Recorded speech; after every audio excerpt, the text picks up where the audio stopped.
मालूमात सेंटर में आप सभी का फिर से एक बार इस्तकबाल है। मैंने पिछला वीडियो बनाया था कि कुछ नए स्कीम्स मौलाना आज़ाद एजुकेशन लोन के और बिजनेस लोन के महाराष्ट्र में स्टार्ट हुए हैं। तो इस रिगार्डिंग बहुत से अदर स्टेट के मुझे क्वेरीज आए हैं कि सर हमारे स्टेट के लिए क्या अनाउंस हुआ है। तो जानेंगे आज के इस वीडियो में पूरे भारत में माइनॉरिटीज के लिए क्या स्कीम्स होते हैं और किस तरह से इम्प्लीमेंट होता है, इसकी पूरी जानकारी इस वीडियो में आज हम देने जा रहे हैं।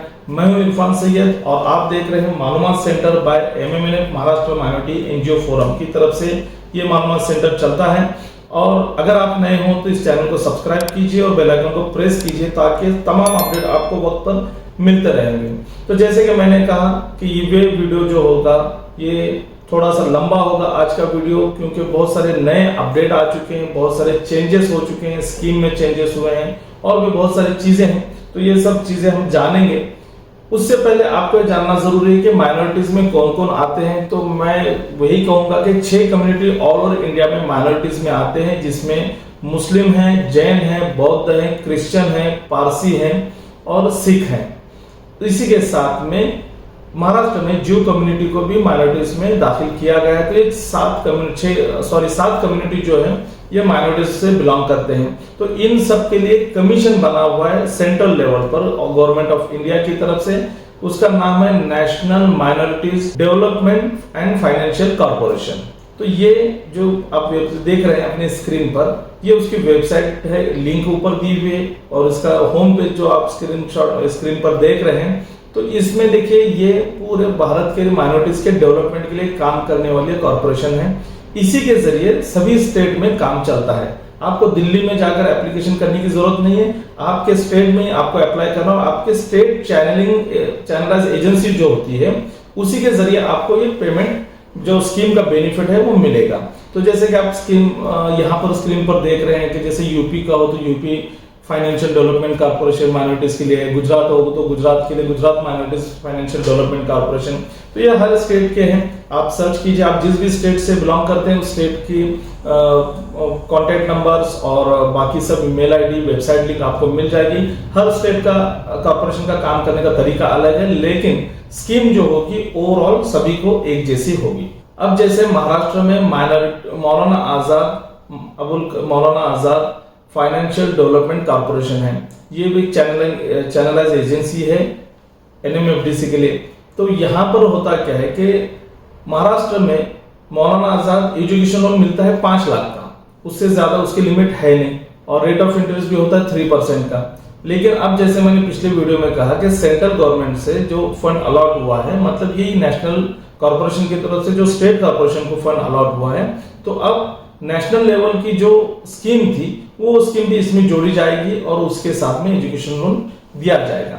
लेकिन चेंजेस कुछ हुए हैं, बदलाव हुए हैं, उस पर हम नजर रखेंगे और उसी पर हम बात करेंगे। उसी के साथ में बिजनेस लोन के टर्म्स कंडीशंस क्या है उस पर भी बात करेंगे। बचत गट के लिए एजुकेशन लोन, बचत गट के लिए जो लोन मिलेगा जिसको माइक्रो फाइनेंस कहते हैं, उस पर भी हम डिटेल में बात करेंगे। तो चलिए देखिए, सबसे पहले जैसे कि आपने समझ लिया कि नेशनल कॉर्पोरेशन होता है, वहां से स्टेट कॉर्पोरेशन को फंड अलॉट होता है और वहां से ये डिस्ट्रीब्यूट होता है।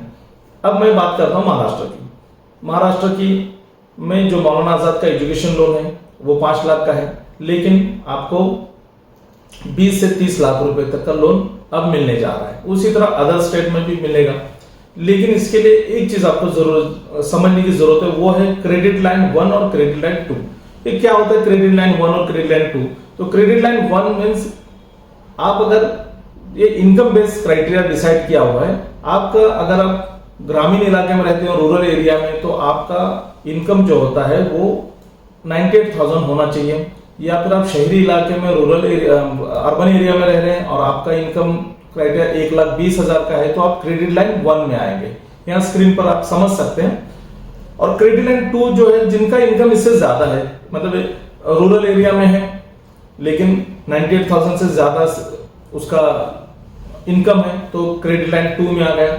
अगर वो अर्बन एरिया में रहता है और अर्बन एरिया में क्रेडिट लाइन 1 में रहने के लिए आपको 1,20,000 रिक्वायर्ड है और आपका इनकम 1,20,000 से ज्यादा है, तो इस 1,20,000 से ज्यादा जितना भी इनकम जिसका भी रहेगा वो सब क्रेडिट लाइन 2 में आएंगे।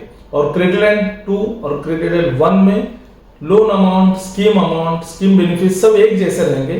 डिफरेंस कहां होगा वो आप देखिए कि अगर आप एजुकेशन लोन ले रहे हैं तो आपको डोमेस्टिक के लिए 20 लाख रुपए तक और अब्रॉड के लिए 30 लाख रुपए तक का एजुकेशन लोन मिल रहा है। अब ये एजुकेशन लोन का रेट ऑफ इंटरेस्ट जो होगा क्रेडिट लाइन 1 के लिए 3% होगा, लेकिन क्रेडिट लाइन 2 में गर्ल्स के लिए 5% और बॉयज के लिए 8%। तो यहां पर 3% है, लेकिन यहां पर 5% और 8% है, तो इतना ही डिफरेंस होगा। अदरवाइज बाकी सब चीजें कॉमन रहेगी। तो ये रेट ऑफ इंटरेस्ट का फर्क जो है एक क्रेडिट लाइन 1 और 2 में आता है। अब बात करेंगे बिजनेस लोन।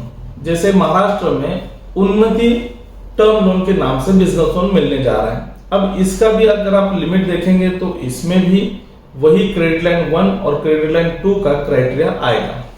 तो ऐसे आप स्क्रीन पर देख सकते हैं कि क्रेडिट लाइन 1 और 2 में क्राइटेरिया आएगा। तो यहां पर भी आपको मैक्सिमम जो लोन अमाउंट मिलेगी वो 30 लाख रुपीस तक मिलेगी, लेकिन ये 30 लाख रुपीस में भी वही क्राइटेरिया आएगा। अगर आप क्रेडिट लाइन 1 में आते हैं तो आपको 8% तक एनुअल इंटरेस्ट पर लोन मिलेगा, लेकिन वही अगर आप क्रेडिट लाइन 2 में आते हैं तो लड़कियों के, गर्ल्स के लिए, वुमेन के लिए 8% रहेगा, जबकि मेंस के लिए, बॉयज के लिए 10% होगा। अब इसमें जो हमी शुल्क जो कहा जाता है 2% का, ये गवर्नमेंट ऑफ महाराष्ट्र की तरफ से है कि उनको उसकी एश्योरिटी लेनी होती है कि ये लोन के लिए 2%।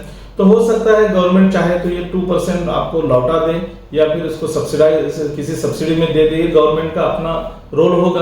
तो जो भी एनजीओज है या फिर जो पॉलिटिकली माइनॉरिटीज के लिए काम कर रहे हैं उन सब लोगों को मैं यही कहना चाहूंगा कि थोड़ा सा इसमें रेट ऑफ इंटरेस्ट को कम कराने के लिए आप गवर्नमेंट से मुतालबा करें तो और अच्छा काम हो जाएगा। तो ये हो गया बिजनेस लोन के बारे में।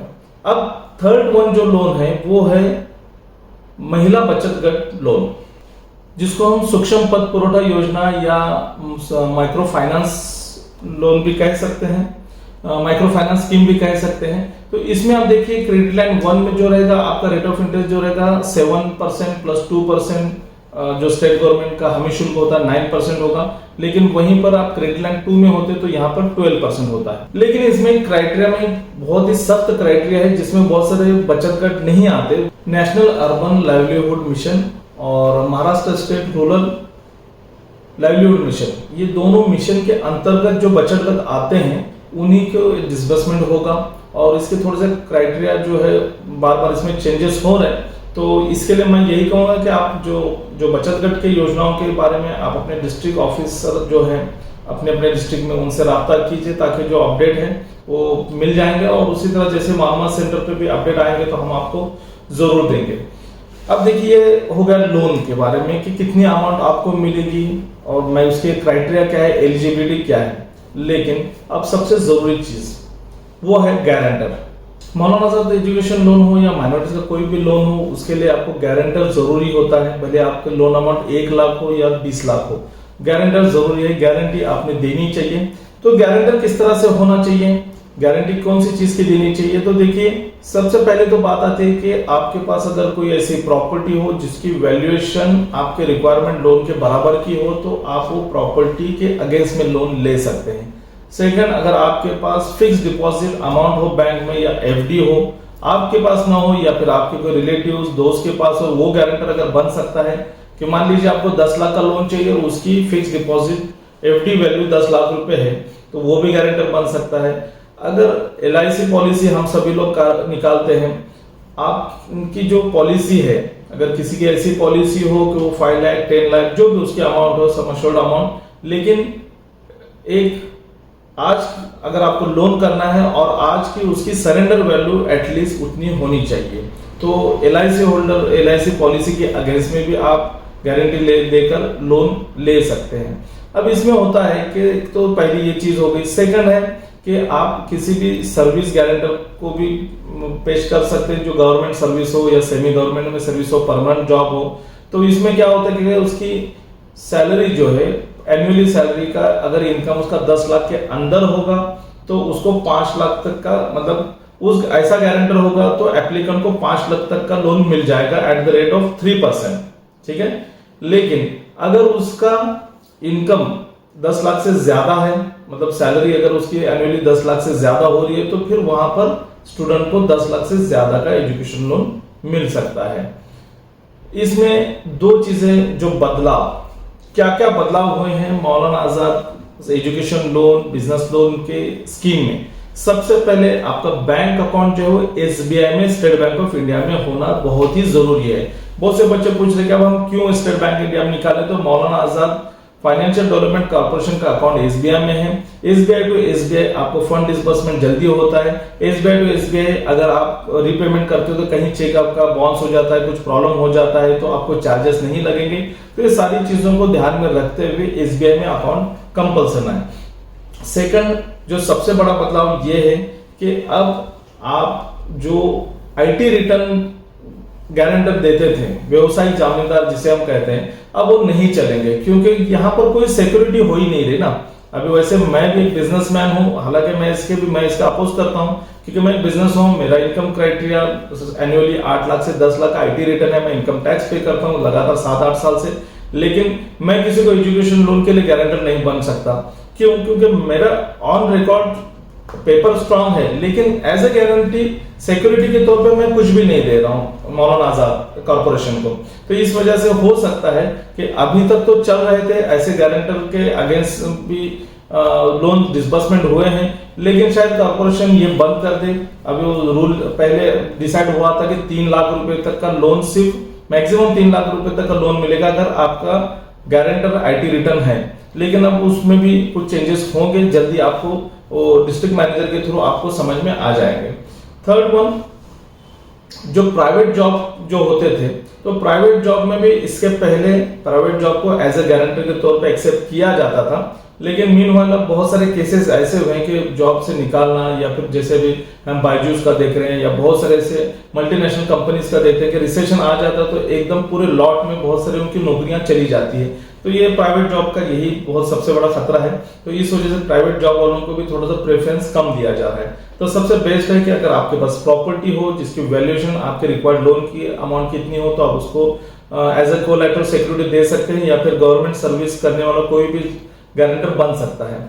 अब इसमें देखिए, अगर आपके फादर या मदर या घर में ही किसी के नाम से प्रॉपर्टी है, तो फिर आपको गारंटर की जरूरत नहीं है, आप खुद गारंटर बन सकते हैं। पेरेंट कोअप्लिकेंट भी बनेगा, गारंटर भी बनेगा। उसी के साथ अगर आपके पास खुद की प्रॉपर्टी हो तो फिर आपको दूसरे किसी को गारंटर बनाने की जरूरत नहीं है, तो आप ये कर सकते हैं। तो ये होगी गारंटर की बात। दूसरा एक बदलाव क्या है कि डोमेस्टिक एजुकेशन लोन के लिए आपको जो पोर्टल है मौलाना आजाद का, जो इसके पहले मेरा वीडियो भी है इस चैनल पर, आप देख सकते हैं, डिस्क्रिप्शन में लिंक दे रखी है कि मौलाना आजाद एजुकेशन लोन के लिए अप्लाई किस तरह से करना है ऑनलाइन।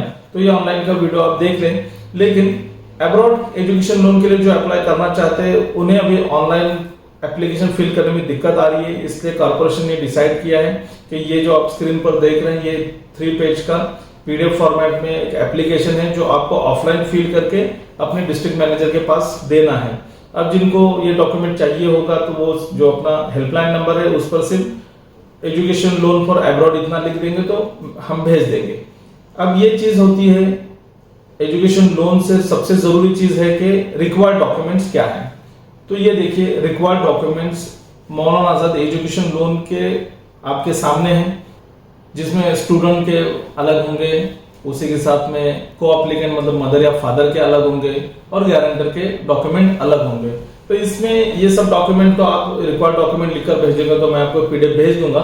लेकिन इसमें सबसे जरूरी चीज जो है वो मैं आपको बताना चाहूंगा कि आपका वैल्यूएशन जो है प्रॉपर्टी का, वो गवर्नमेंट वैल्यूएशन होना चाहिए, ना कि प्राइवेट। और आपकी प्राइवेट वैल्यूएशन कोई मायने नहीं रखेगी। गवर्नमेंट वैल्यूएशन जिसे हम रजिस्ट्रार कहते हैं, दुय्यम निबंधक हम महाराष्ट्र में कहते हैं, तो इनकी वैल्यूएशन होनी चाहिए। वहां पर स्पेशली मेंशन होना चाहिए कि क्या स्क्वायर मीटर पर या स्क्वायर फीट पर रेट है, और प्रॉपर्टी का वैल्यू टोटल अमाउंट आज की इसमें वैल्यू कितनी हो रही है। तो ये सबसे जरूरी है। बाद में बात आती है फीस स्ट्रक्चर की। तो फीस स्ट्रक्चर जो होता है वो जो भी मेंशन फीस स्ट्रक्चर ऑथराइज्ड होगा कॉलेज का, इंस्टीट्यूट का, उसी को माना जाएगा। अच्छा, उसमें जो डोमेस्टिक पढ़ाई कर रहे हैं उनको स्कॉलरशिप मिलती है, ईबीसी, ओबीसी या माइनॉरिटी, लेकिन अब्रॉड के लिए स्कॉलरशिप नहीं मिलती। बहुत ही कम बच्चों को रहती है, लेकिन वो अब्रॉड स्कॉलरशिप होती है, इंडियन गवर्नमेंट या स्टेट गवर्नमेंट की तरफ से नहीं मिलती। तो इस वजह से आपका जो फीस स्ट्रक्चर होगा उस पर जो स्कॉलरशिप आपको मिलती है तो वो अगर कुछ अमाउंट मिलती है तो उसको माइनस किया जाएगा। मान लीजिए आपको 20 लाख का लोन चाहिए लेकिन आपको साल को 1 लाख रुपए स्कॉलरशिप मिल रही है, तो 5 साल का कोर्स है तो 5 लाख रुपए इसमें से माइनस हो जाएंगे, मतलब आपका रिक्वायर्ड अमाउंट जो होगा 15 लाख का होगा। अगर आप हॉस्टल पे रह रहे हैं, हॉस्टल में रह रहे हैं या फिर तो हॉस्टल का जो फीस स्ट्रक्चर होगा उसी हिसाब से मिलेगा। अगर आप बाहर रहते हैं तो वहां पर आपको मैक्सिमम 45,000 तक का ही mess plus hostel charges, room charges के हिसाब से मैक्सिमम 45,000 पर ईयर काउंट किया जाएगा। लैपटॉप अगर आपको लैपटॉप कंप्यूटर या इक्विपमेंट की जरूरत है तो अगर आपके फीस स्ट्रक्चर में है तो जरूर मिलेंगे, अगर नहीं है तो आप अगर लैपटॉप का कोटेशन अगर लिखेंगे तो वो डिपेंड करेगा डिस्ट्रिक्ट मैनेजर पे कि वो वेरीफाई करेंगे सही में आपको उस कोर्स के लिए उस लैपटॉप की जरूरत है या नहीं। तो 45 to 55,000 तक का वो एक अमाउंट ऐड कर सकते हैं। अब इसमें बहुत से बच्चे क्या करते हैं कि एजुकेशन लोन अगर डोमेस्टिक ले रहे हैं तो हॉस्टल या फिर रूम एग्रीमेंट करके दिखाते हैं, लेकिन वहां पर एक क्लॉज है कि 25 किलोमीटर का जो डिफरेंस आपके इंस्टीट्यूट में और आपके आधार कार्ड का जो घर का एड्रेस है उसमें मिनिमम 25 किलोमीटर का डिस्टेंस होना चाहिए, तभी जाके हॉस्टल अलाउंस काउंट किया जाएगा।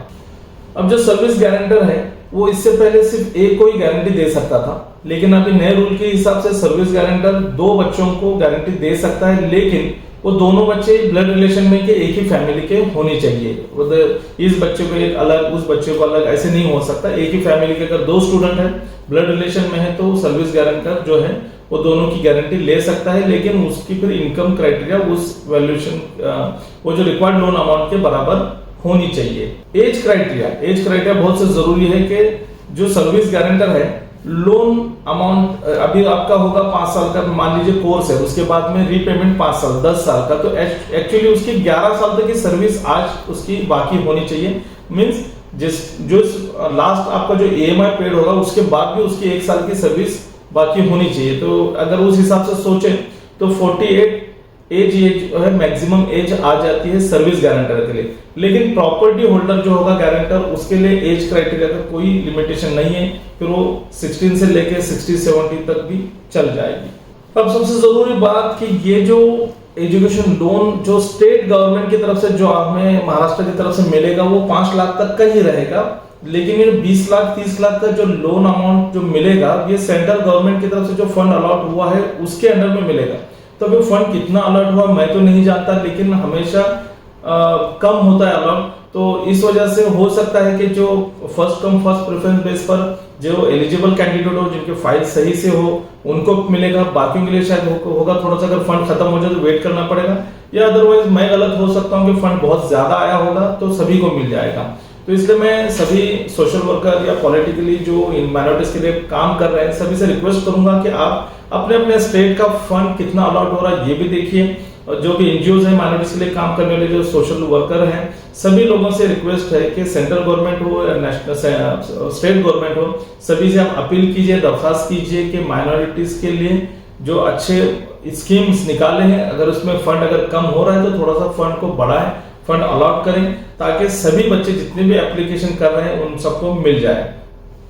बिजनेस लोन के लिए क्या क्या डॉक्यूमेंट्स रिक्वायरमेंट है ये आप अपने स्क्रीन पर देख सकते हैं। तो वही सब क्राइटेरिया है कि गारंटी के बगैर आपको बिजनेस लोन नहीं मिलेगा, लेकिन अगर आप बिजनेस लोन लेना चाह रहे हैं तो आपका जीएसटी नंबर वाला जो आपके शॉप की डिटेल चाहिए होंगे, उसका लाइट बिल चाहिए होगा, आपका प्रोजेक्ट रिपोर्ट चाहिए होगा कि किस पर्पस के लिए चाहिए, और वो जो प्रोजेक्ट रिपोर्ट में अगर आप रिक्वायरमेंट कुछ परचेस की डाल रहे हैं कि मुझे 20 लाख का माल खरीदी करना है या तो उसका जीएसटी वाला एस्टीमेट कॉपी होना चाहिए, कोटेशन होना चाहिए।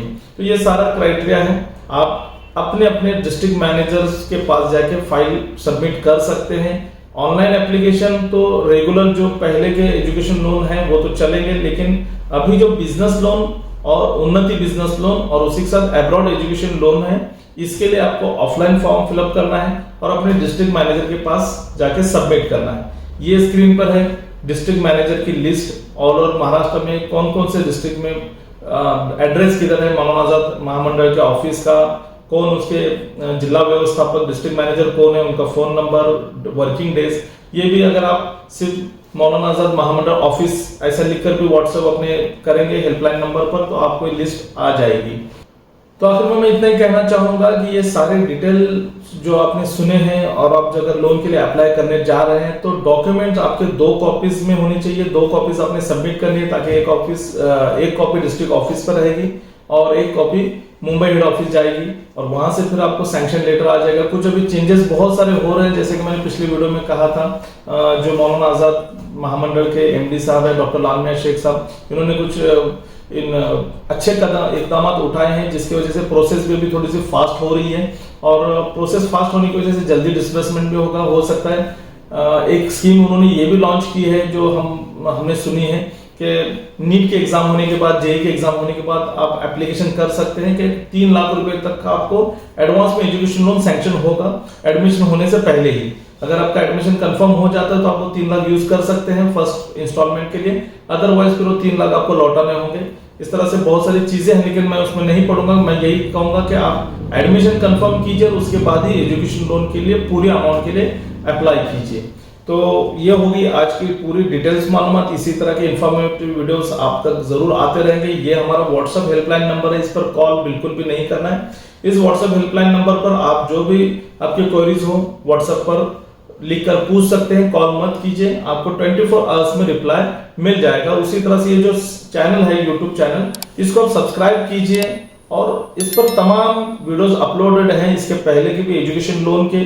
जिनको मौलाना आजाद एजुकेशन लोन लेने में मुश्किल आ रही है, मतलब प्रॉपर्टी नहीं है या गारंटर नहीं मिल रहा, तो वो लोग Vidya Lakshmi education loan government के थ्रू बैंक की तरफ से मिलता है उसको हासिल कर सकते हैं। उसका भी वीडियो दे रखा है।